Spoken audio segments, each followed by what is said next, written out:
তোমারে আজকে আমি এখানে নিয়ে আসার একটাই কারণ, ওটা হচ্ছে তুমি শুধু ঘরে বসে থেকে থেকে বলো যে ভাই আমার কোনো ইনকাম নাই, আমার কোনো ইনকাম নাই। আর ভাই আমরা বাঙালি হিসেবে শুধু একটাই সমস্যা আমাদের, আমরা কোনো কঠিন কাজ, কোনো কষ্টের কাজ করতে রাজি নেই।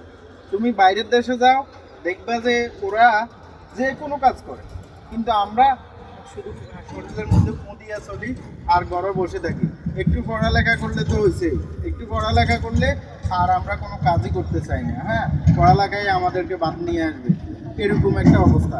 কিন্তু আল্লাহর নবী সাল্লাল্লাহু আলাইহি সাল্লাম বলছে যে তোমরা নামাজ শেষ করে তোমরা ইনকামের জন্য বাইরে হও। কিন্তু আমরা বসে থাকি এই শীতের মধ্যে।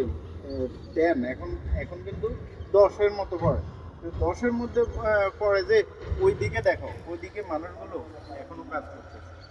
মোটামুটি কিন্তু সন্ধ্যার মতো হয়ে গেছে, তো এখনো তারা কাজ করতেছে। তারা কেন কাজ করতেছে? তাদের ইনকামের জন্য।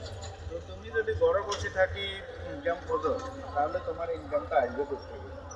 ওরা যদি আজ এখানে যদি কাজ না করতো, তাহলে ওদের খাওয়াটা কষ্ট হতো।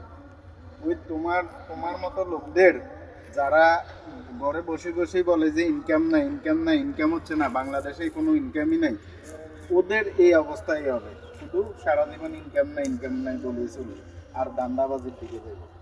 ভাই, মূল কথা হচ্ছে যে তোমরা পড়ালেখা করো আর যাই করো, কাজ কিন্তু করতে হবে। ছোট কাজ বড় কাজ বলে কোনো কথা নেই। এই মানুষগুলো যদিও পড়ালেখা নাই, হ্যাঁ, তারা কিন্তু ইনকামের চিন্তায় আছে। পড়ালেখা করো, পাশাপাশি যে কোনো কাজ করো। তুমি চায়নাতে দেখো, ওরা নিচ থেকে উপর পর্যন্ত কোনো লেভেল নাই। এদের পড়ালেখা আছে কি নাই, ওই ওই চিন্তা তাদের মধ্যে নাই। তাদের হচ্ছে আমি কাজ করব, শেষ, আমি কাজ করব, টাকা ইনকাম করব। আমাদের মতো বাঙালি, আমরা যে বাঙালি অলসতা, যে ভাই আমি পড়ালেখা করছি, আমি কেমনে এসব কাজ করব, এগুলো হলে ভাই কোনোদিনও সম্ভব না। তো ঘরে আর বসে থাকবা ইনকামের দিকে?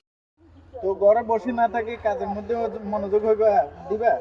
জি ভাই, আজকে থেকে পড়াশোনার পাশাপাশি কারিগরি শিক্ষার দিকেও মনোযোগী হব ইনশাআল্লাহ। আসলে সত্যি কথা হচ্ছে কাজে কোনো লজ্জার কিছু নাই। কাজ কাজই। আমি কোনো চুরি করতেছি না, আমি কাজ করে ভাত খেতেছি।